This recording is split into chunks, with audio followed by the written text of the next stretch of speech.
Okay, so I am stuck in a major traffic jam, so I figure this week's video will be on some tips on how to keep your low back and your neck healthy if you have a long commute.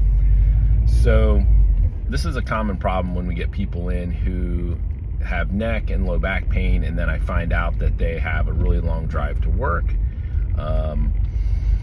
The position that your car seat is in is designed mostly for safety, right? So they're not looking at your when they designed the car seat, when the engineers did this, is to like, oh, what is the perfect position to put the car seat in so that person never gets low back pain when they're driving. It's more of how do we make sure they don't die when they're driving. So and a couple things I want to show you won't necessarily be able to be in the car, so I'll have to shoot a little bit of this as it goes, as when I get to work. But the first thing I like to talk about is if you're someone who has some neck pain in the car, one of the things that you can do is what we call cervical retraction, right? And so this is just a way to basically move your neck. And so what I tell people to do is do it at every red light, which I'm at a red light right now, is to basically slide your head back and forth like this, right? And maybe the car beside you will think that you're jamming out to some very slow beats.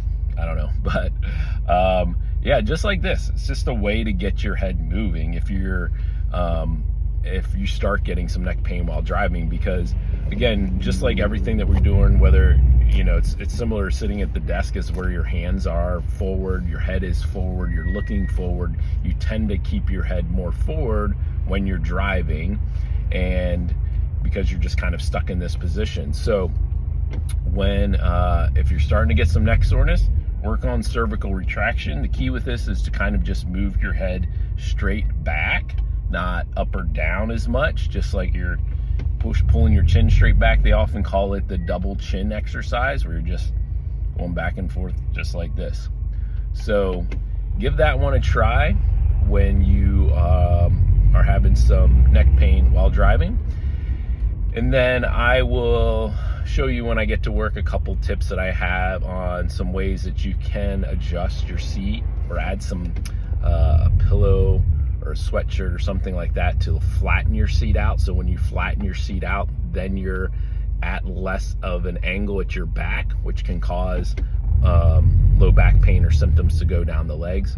Then I'll show you what I do when on a long drive, as soon as I get to where I'm going, or if I need to take a break, what movement that I do to try to offset some of the flexion that I'm sitting in while driving. So that's coming up next, and hopefully I will get to work soon because this traffic jam is really bad. All right, I'm at work, and so one of the things I wanted to talk to you guys about, that I mentioned just a little bit earlier, is the shape of the seat, right?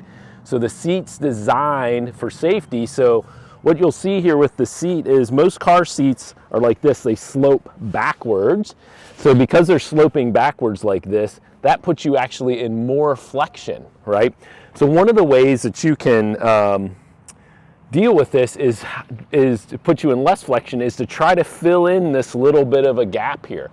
Sometimes like they make a foam wedge that's really good for this, or even if you just had like a sweatshirt or something that you could, this is pretty thin so it's not going to work great, but just sticking that in there and then sitting down, and then that makes your seat not as sloped back. You're sitting a little bit flatter, and then that doesn't put your back and hips into as much flexion, and takes a little bit of pressure off your back.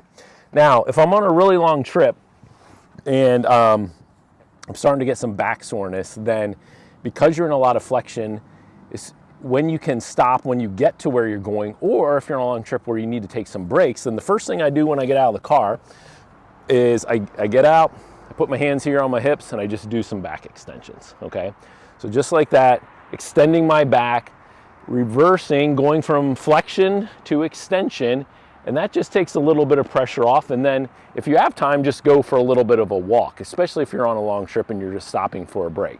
So those are my tips for if you have a long commute or if you're having some back pain during that, and neck pain during that long commute, or you just have a long drive, give these tips a try, and it will definitely help you feel better when you're in your car. Thanks for watching.